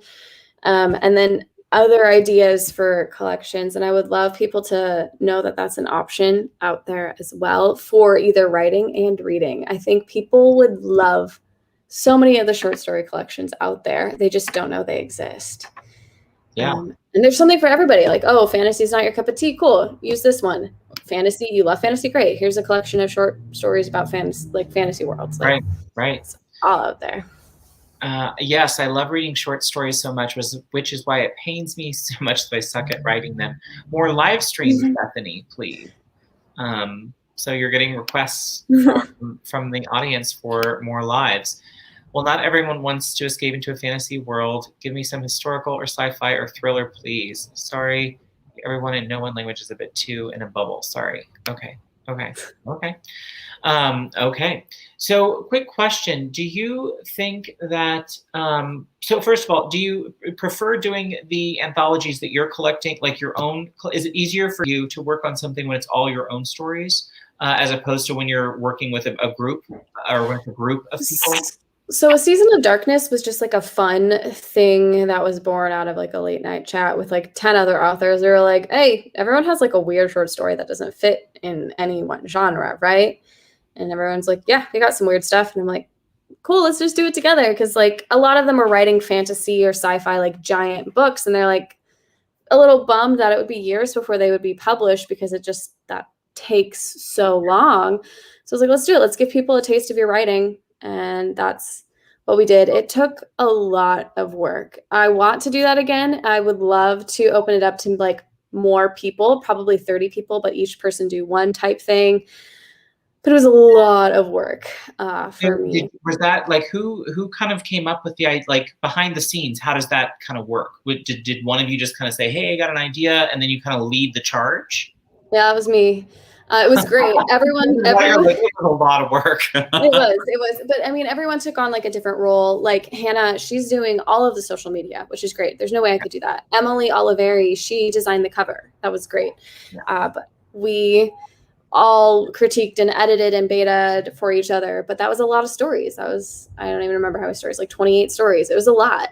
And we were going to aim for releasing it in November, and then just it did not happen. So we ended up pushing it back a few months, and it worked out. And so I learned a lot from that experience, and I would definitely want to do that again. So people who do have a couple of good short stories, but not necessarily enough for a collection, or they don't want to publish a collection, do have the opportunity to be a part of it and have a story in a short story collection, but in an anthology versus a collection, which is just me. So to answer your question, it was great. It was a lot of fun. I'm going to do it again. I can't wait to rope in more people now that more people are writing short stuff.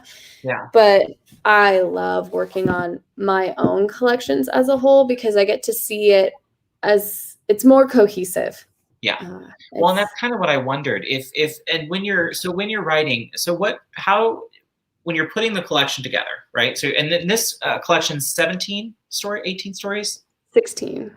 16. So when you're looking at the 16, you're going to have bigger, you've got some longer stories, some flash. So when you're kind of putting that together, is there a I'm trying to think, you got to have a rhythm, right? To like, when I'm reading it, there's sort of like a rhythm to where, for instance, I read it over 2 nights, and it was easy to break up based on sort of the placement of the story. So kind of how do you decide that when you're putting that together? Is that, how do you do that? How do you go about figuring out what do you lead with? Which, you know what I'm saying? And why Sister so late at the end, other than it's just super like a great story to kind of close with towards the end? Beta readers and critique partners. Really? That was one of my questions where I was like, what story should I start with and which one should I close with? And it's kind of like a tent where you want a very strong beginning, strong end, and a strong middle to kind of hold up the rest. And like Coffee with the Devil, I loved it. And like symbolically, I wanted that to be the first story in the collection, but I made it second because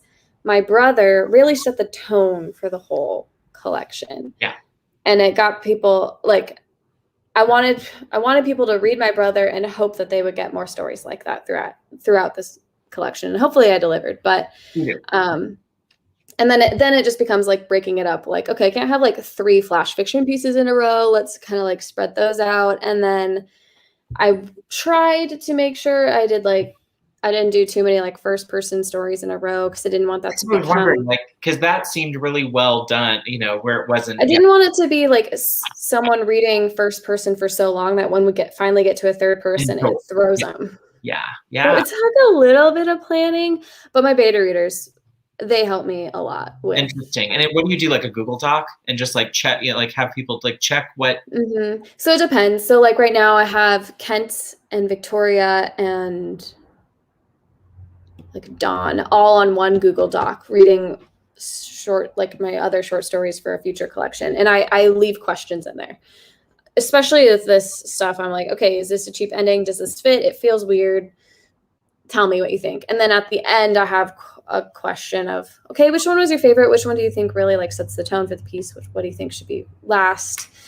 And close it out. So just overall opinions like that. So I use Google Docs or a Word document. Like Orla, she was great. She did it on a Word doc and answered all of my questions super fast. Yeah. And they leave comments on what they like, what they didn't like. My beta readers are awesome. Yeah.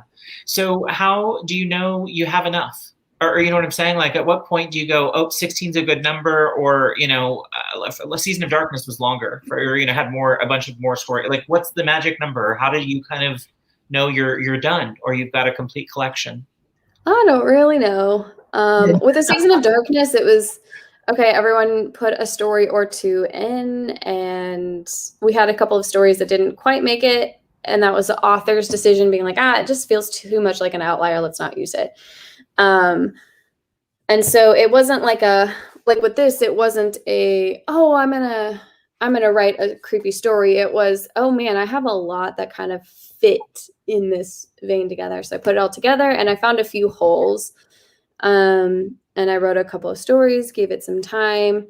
And then, typically for short stories, you can have a smaller book. Like this is only like 120 pages.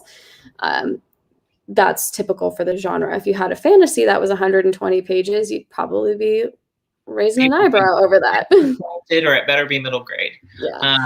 So like with this collection I'm working on, I have double the amount of stories, but the same word count, because I have so much more micro and flash fiction in there. So I know that technically word count wise, it could be done, but it's not, because it feels so choppy and short with these stories. I need 1 or 2 more longer stories and 1 or 2 more light-hearted ones to balance out the darker ones. So it just doesn't feel ready yet. Okay. Yeah. I don't know. I feel like it's a feelings type thing. I don't think there's a magic way to know. That's fair. I asked you earlier about a genre that you may not touch. What about an age category? Have you ever considered writing down an age group, writing any kidlit, or you know, younger stories? I mean, we talked about how Scribbles really, you know, could be. I would love to. I have a couple of ideas for middle grade stories, and they all like stemmed from trying to scare my siblings when we were younger, of like those like boo stories where they get you at the end and make them jump and mess with them. And I think I'll have either a collection in the future, but I also have like a character in mind where I would love to do like a book, either a series or something where it follows this one character on their misadventures through time and whatnot. So it's in the cards, but I think that might be like a passion project when I'm stuck or something down the road. Yeah. What does your career path look like? How does it, so from a traditional, I know what I'm looking at for a career path and what I want and need to go and sort of, you know, head. For indie, how does that work? Like, where do you see yourself? What does your path look like? Well, right now, my goal is just to build up my backlist. And I would love in the next year to have 5 to 10 books out. And I think that's totally possible. Year and a half, probably. And I would love to be able to be doing this full time. There's so many self-published authors that can do it. They just need to know how to market themselves and use ads. And I'm lucky enough to have people that are a little bit more ahead of me in the game and like kind of know what's working and what's not. As for traditional publishing, that's not like something I wouldn't want to do, but I haven't found a story that I'm willing to let someone else in on yet. Yeah. I think hybrid publishing was awesome. And if you can do that, great. I just don't think I have a story that's pitchable quite yet. Yeah. When you think through, you know, a number of books, so how far do you think you have to, how far out are you planned, I guess, for your publishing? You know what I'm saying? Are you like already thinking through your 22? I have my plan for 2022. Yeah. Okay. So and that's partially just due to Tracker. Like I know Tracker's the end of this year, and then right first quarter of the next year, if not in December, will be book 2. And then maybe a book 3, undecided on that. But I will release a collection of short stories every year, if not 2. I just love them so much. They're so much fun for me. And so I feel like with short story collections, I just gotta like get a few quality collections out there, and then maybe I can market them and find my readership that way. Yeah. But yeah, I typically know, I keep using this analogy. It's like a stove where I have like 2 pots boiling on high. So right now it's Tracker and my collection, and they are going. But in the back, I have 2 things simmering, and one is that lawyer idea, and one is I just have the pot on there and there's nothing in it quite yet. But that's kind of how it works. And then I can move things up as they go. Okay. What would you say is the thing you learned the most about your publishing experience on this release? So like, what would be your advice to a newbie out there of like, hey, well, we kind of talked, I guess, a little bit about the Ingram goof up. Yeah. But what's yours? What would be your answer? If you're self-publishing, nearly everything can be changed. So if you are really struggling about, do I do Kindle Unlimited? Do I do wide? Blah, blah. I don't know what to do. It's okay. It's not a permanent decision. You can always change it. It might be a little bit of a pain. It might be a couple of months before you get out of like the Kindle Unlimited thing, but you can change. Or like I was like spiraling because I was like, I don't know what category this fits in. I don't know what to do, and doing all this research. And well, my husband was just like, well, you can always change it if it's not working. I was like, you're right. Like, I don't know why I was.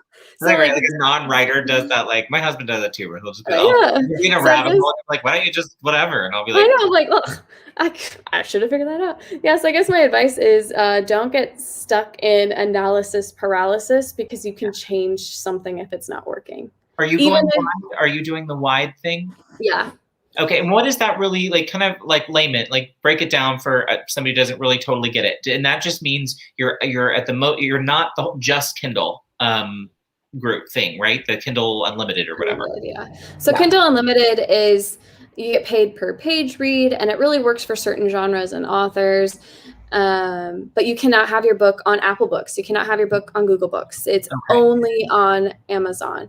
Okay. When you go wide, it's everywhere, but you might miss out on the Kindle Unlimited readers because they only read Kindle Unlimited books. And so you just got to do some market research, figure out where your readers are. Yeah. And so it could be in the future that maybe my short stories do go in Kindle Unlimited because that's where my market's at, but I don't really know that yet. Yeah. Well, that's interesting. Now, so and you really have the freedom to run as many tests and do things as you want.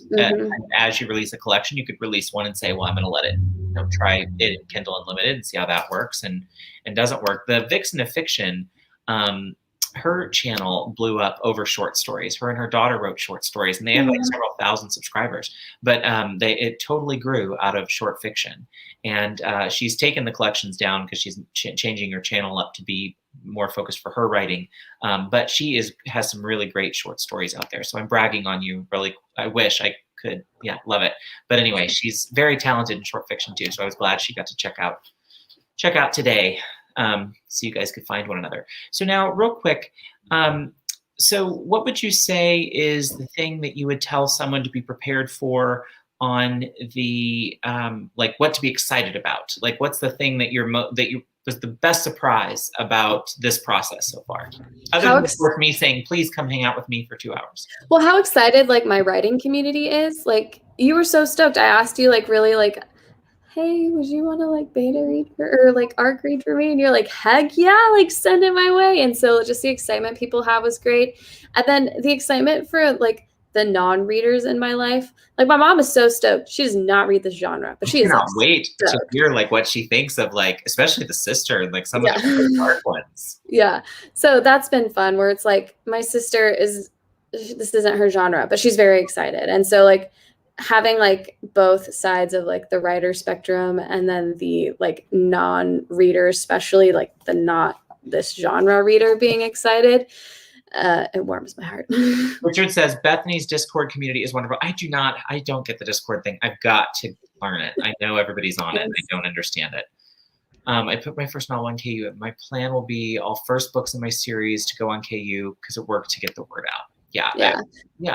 So I feel like a lot of this is just trial and error. So like someone was asking me like, oh, how much money do you think I'm going to earn in this? And I was like, honestly, I have no idea. And that's like, these books are not going to be paying the bills. Like, that's just reality. Maybe in 5 years when I have more readers and this snowball effect revived, it's just this is a long end game here. And I just need to, like, someone was asking how much I'm going to spend on ads. And I'm like, not at all right now, because I don't have a backlist. I don't know what's working. I don't know where my readers are. I should kind of wait and see before I even do that. So. What is your focus as far as author platform? So like when you're looking at where you're getting your name out, where do you think you're putting your energies? Is it mostly Instagram? Is that like the best place you found your, other than your YouTube family? I guess by default it's Instagram. I'm not very active on there compared to, I don't do social media very well at all. I would love to hire someone in the future to do it for me, because I know that that's where a lot of readers are, is Instagram and even Twitter. I love doing YouTube videos and YouTube stuff just to be with my author friends, but I know I'm not getting readers there. That's why I'm pushing the newsletters, because I'm like, okay, these are going to be readers. Yeah. At least I'll have them in my back pocket. But I struggle with the visual component of Instagram and the hashtags and compelling captions. And I just like going through photos and seeing what people are up to and like lurking. Yeah. Social media is not my strong suit. That's okay. I only ask because I'm always interested in what folks are doing to find their readers, and kind of where they're headed, to kind of find the folks that are going to embrace them and love them and lift their work up. And it's all about finding that tight-knit group of people that are going to go out and evangelize for you and tell other people, oh, you've got to read their stuff. And then, I know TikTok is scary, but like my brothers are 9 years younger than me. And so they said that they'll just do the TikTok thing for me. Oh, that's like my younger sister is also 9 years younger. So it really helps to have that. Isn't it fun though? Like, cause you're kind of like I always felt like the fun, like sister aunt, like, you can tell me things and we're like on the same side, but also like I have a weird degree of authority over you. It's just great. I loved it.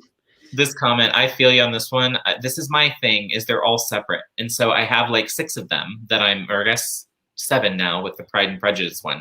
And I forget to check them all. So like if I get in one, I'm really good for a week, and then I've missed the other one for a month. So with our Discord, like that's the only one that I'm active in, just because same.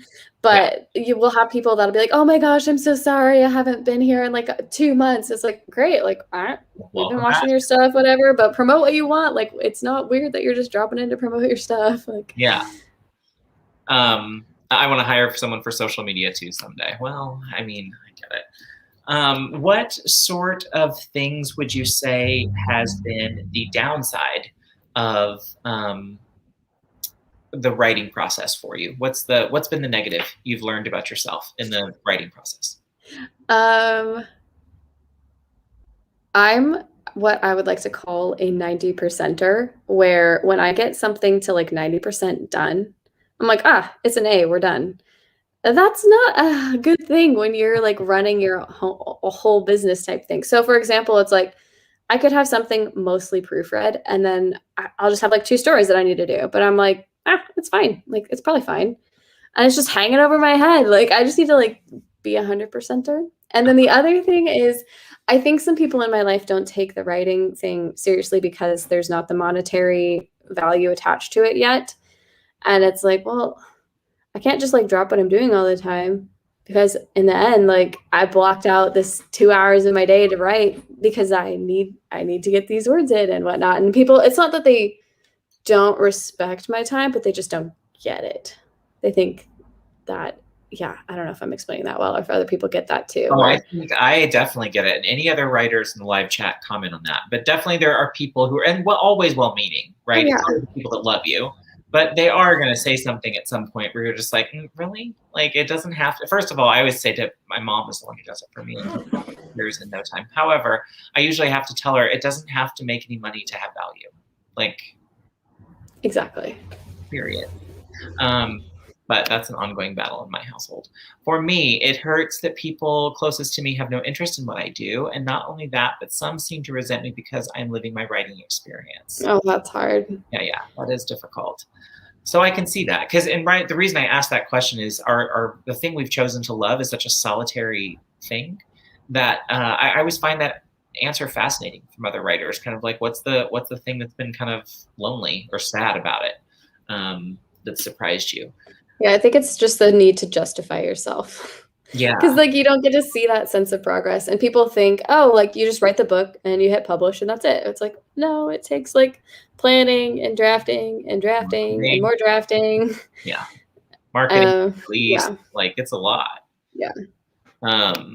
I do writing because I love it, and it's my artistic thing, not because it's going to make me rich. I would tell anyone if they're becoming writers to become rich, they're in the wrong business. Into the wrong game, kids. My parents would be so proud, and it makes me sad. That is a good question. We all have a little bit of the imposter syndrome, and the person who we would love to validate our accomplishment, whatever the thing is that's success for you. Who is the person that you're most kind of looking forward to, kind of like having that moment of like holding your book in their hand and the dream's been realized? Like, is that your mom? Like, who's the person for you? This just might be because I have a really solid family and even my in-laws and whatnot, but I think it sounds so cliche. I think it's myself. I mean, my parents are so stoked for me. My siblings are so stoked. Like my in-laws, all of them they know what's happening and they've seen the work that I put in, but it's my need to justify everything. Like when my husband comes home from work, I'm like, oh, I wrote this amount of words and I did this and whatnot. Because I just feel like I want him to see that I'm doing stuff. Yeah. Well, he doesn't care. He knows that I'm working and all of that jazz, but to like actually finally have the book done, and even after I've been saying it for so long, of course it'll be fun to have like my family hold it and stuff, but for me, I think it'll just be like that final tangible, I did it, because I feel like I have to justify what I'm doing to everyone, even though I don't have to and they don't ask. Yeah. How do you deal with self-doubt? Like, how do you deal with that self-talk, negative self? Go on a walk. It happens because there's ebbs and flows, especially like if I haven't been writing or I've been sick, and it's like I think that we tend to put a lot of pressure on ourselves by how much we do, and if we're not doing much, we just tend to feel awful. But also take comfort in knowing that every day is a new day. And this sounds cliche, but I just sit down and write flash fiction so I can feel like I finished something. That's fair. What do you hope to be remembered for? How kind I was, like how willing I was to drop things for people and help people. I mean, I love the fact that my books are going to be immortal and here after I'm gone, but you know, it's the relationships I have with people, my critique partners and stuff that definitely mean more. But the other thing is, you know how people say, oh, it's like no one's going to lie in their deathbed wishing that they had sent one more email or checked one more spreadsheet or whatever. But I can say there's a certain degree of fear I have where it's like, I have all these stories and I want to write them before I go. And it's this like weird sense of urgency. And I wonder if other people have that too. Please comment. I cannot be the only one that just have these stories that I want to leave the world or my friends, and I just have to do it. Otherwise I'll feel bad that they don't get to have these. I don't have that exact, but I do have the fear that I won't have time to get to my best. But that could just be a personal, like, Virgo neurosis thing that I should have worked through in my life. Okay, Aphrodite Lee said, this one I just had to comment on. I had a family member say they bought my book to see if I could write, not to support me. That hurt. That family member sounds like a dick. I've literally had people say they didn't want to buy my book as they would only read it once, etc. Don't need that kind of fake support. Wow, people are really shitty. It never ceases to amaze me. Or people who make excuses not to support. Yeah. I have that too. There are so many stories. Well, like, I'm not alone in that, in the sense, like, I know there are people that are just like stoked to watch me like do this cute little writing thing. But like, I just have to know, okay, it's a long game. And I don't have anything to prove to my cousin or my aunt or whatever that just don't get it. Here's another one. You've got a couple. Perpetually terrified I'll die before I finish all my stories ideas. I'm not alone. Same thing. You're not alone. I mean, a lot of people are feeling that. Yeah, it's like this weird sense of urgency that keeps me going because I have these stories that I want to tell. And I'm excited that they'll get to live on after me. I mean, death doesn't scare me, other than I just want to leave people with something fun. So I just love it when people are like, oh, you can't let this like take over your life. And it's like, well, I want to. Like, this is like something, this isn't, yeah, I don't know. I'm glad I'm not alone, because it sounds so dramatic when I try and explain it to non-writers. They're like, okay, slow down. Well, only the good die young, so I'm content. I've got a lot of years left. Yes, I know you're younger than me, Reginald. Every time I see you. And saying hello. What's your biggest fear? Well, we're talking about death. What's your biggest fear? Rattlesnakes, for sure. Oh, me too. Oh, why? Yeah. Why are they necessary? Just snakes in general. And I mean, I like going out and stuff. Like when we go rafting and whatnot, everyone kind of just has like the job that they hate. And I will never be the one checking the campsite for snakes. Like, no. It's just not, I will not be that person. And everyone knows it. It's fine. I feel like that's a big like argument for why I won't camp, just in general. The idea that there could be snakes is enough for me to be like, you know what? I'll visit you guys. I'll be at the hotel. I'll catch you guys over a BBQ when we get down the river. Well, it's like, you know, just my rational brain sitting here when I know there's no snakes about. I'm like, oh, it's just stupid. Like they'll just go away. Like the only thing is if I accidentally step on one, but we're watching and it's fine. But if I know one's near, I'm like, well, I'm not going to sleep tonight. Like I would climb a tree, but they could be in there too. Like, right.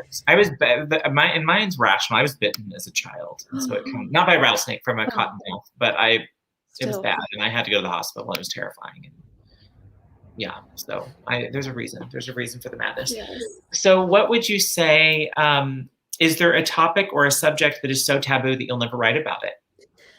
I don't hurt kids in my stories and whatnot. I think I toe the line in this collection with some of them. We get close to it, but yeah, I don't want to get into like sexual, gory, anything like that. It's just not my cup of tea.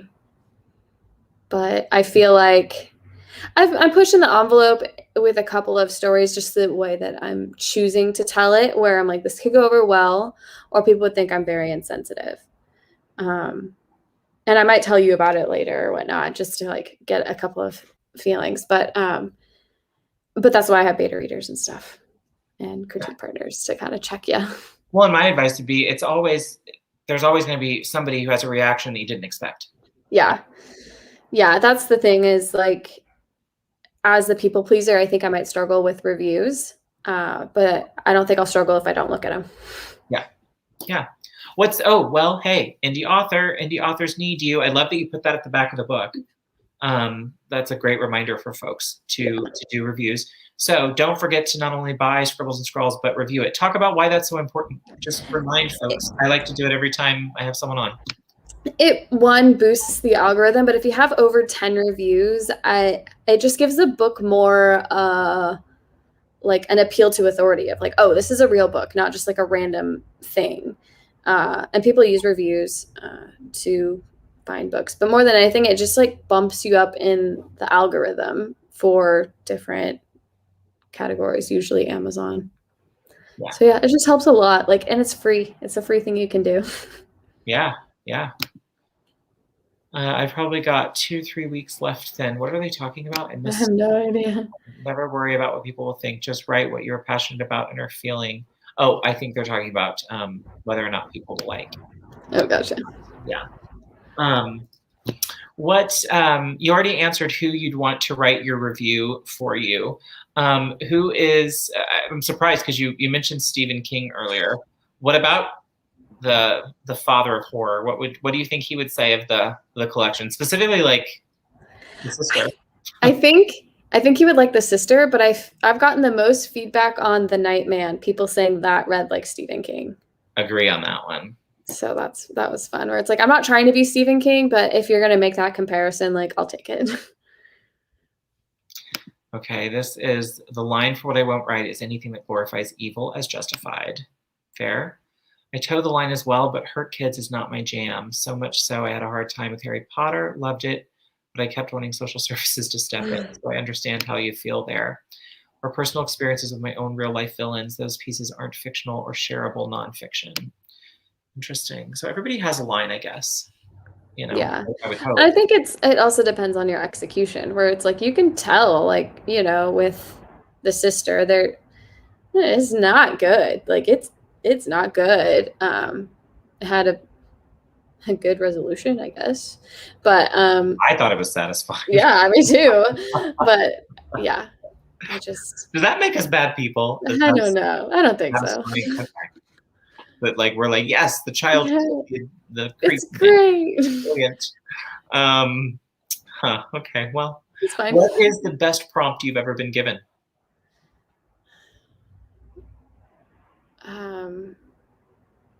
Oh, it was the one on like Don't Drink and Live where it was like seductive quicksand. I was like, how? And I came up with one of the best pieces of, I think it's microfiction. I mean, it is, I think, less than 100 words. And it's one of the best pieces I've written in a long time. Who would have thought? This is true. No matter where you draw the line, someone will still feel you across it. Yeah. It's always true. You got to just do you and then stand by it. Be ready to stand by it. Yeah.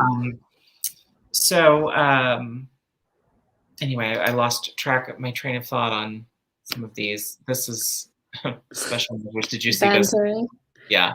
I went to read the Ofsted report for Hogwarts. Yeah. So much to unpack there. So before we go, because we are getting to the end of our 2 hours, we're going to wrap up and do a little bit of plugging at the end. So for those that missed the first half, the first quarter, whatever, first of all, feel free to go back and rewatch. I will add chapters as soon as the processing is done. It usually takes a couple of hours. There are links in the description below to Bethany's newsletter sign up, which she is currently growing, as you heard before. So if you want to support and you don't have the Kiznash to buy the book, a great way to support her is to sign up for the newsletter and her Instagram, follow her, support her there. If you've got the change, grab that book, y'all. So when is it officially released? It releases June 26th, and I'm working on getting the paperback up for pre-order. I just love Ingram Spark so much. But June 26th. You will have the paperback. That's Saturday. Yeah, next Saturday. Okay. So exciting. So you got like a week tomorrow. Yeah. Oh, so weird. So what are you going to do to celebrate? Probably buy a nice whiskey and sip it on the beach. Good for you. I mean, it could be worse. So definitely make sure you check out Scribbles and Scrawls, Season of Darkness also. The other collection that we visited a little bit about today. And yes, $2.99 pre-order snazzy. You're getting all the love. Thank you. Oh, thank you, everyone. So soon, $2.99 pre-order. Ingram Spark is Satan's cousin on my mom's side. Yeah. I feel like Bethany would agree with that. Yeah, it's supposed to be so simple. So simple. It was not. Richard and I are going to send you a delicious pineapple pizza to celebrate. You are just so kind. Pineapple doesn't go on pizza, but you know, I'll love you anyway if you think differently, aka think wrong.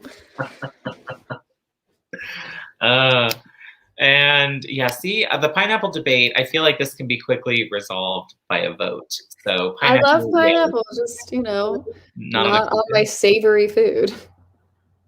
Let me know if that click to pre-order worked. Oh, it's not, the pre-order for her book isn't for me. It isn't an affiliate link for me. So that's all Bethany's. That is. Oh, that should work for you. Should get an affiliate program going. That'd be fun. Yeah. I do have affiliate links, but yeah, I'm not making money off the books I'm hawking on here. That would probably not be ethical. I wouldn't feel good about it. It'd make me feel icky. So we are going to see you again for Tracker. I'm very hopeful. We're thinking fall, but we're not like doing a hard and fast date. I'm pretty sure it'll be in September.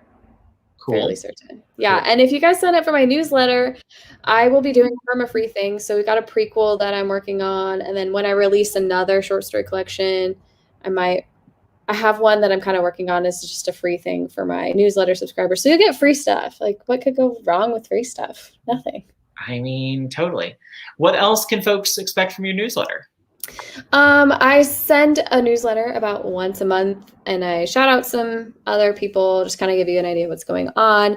And if you sign up for my newsletter, you actually get a short story bundle with me and a few other authors that we put together. So you'll get, like, I think 5 short stories sent right to your inbox just for signing up. You get a little bit of a sneak peek.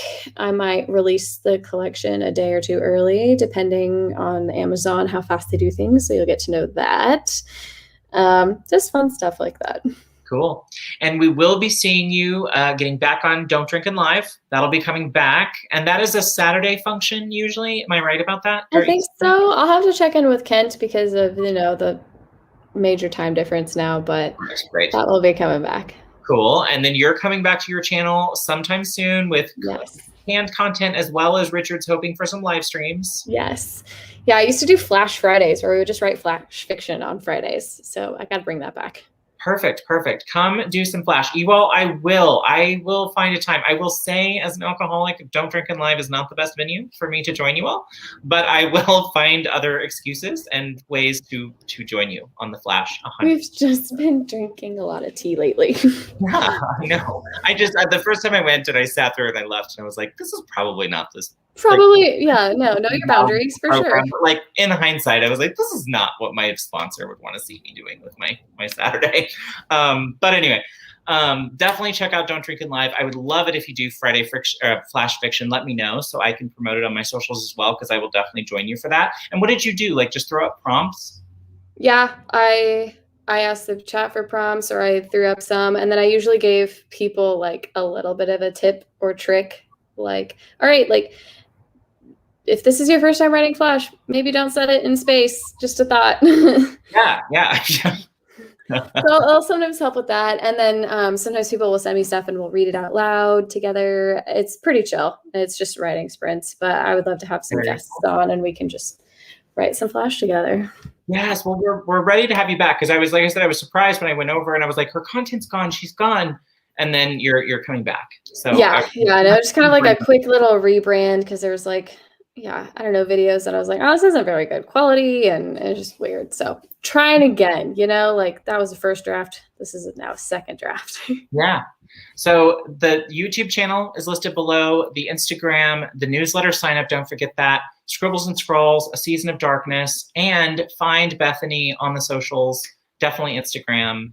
We said Facebook, but I don't think I listed it, but I can add it later. Yeah, you can just find me. If not much happens on Facebook, I'll be completely honest. It's just there so someone doesn't steal my name. Like a placeholder. Yes, exactly. Well, this was absolutely lovely. Thank you so much for joining me. And everyone out there, stay healthy and well. I appreciate you for coming to play with us. And we will see you again soon. Congratulations, Bethany. I couldn't be more proud of you on, let me put it back up, Scribbles and Scrawls. Thank you so much for having me. This was awesome. Yes. All right. Bye.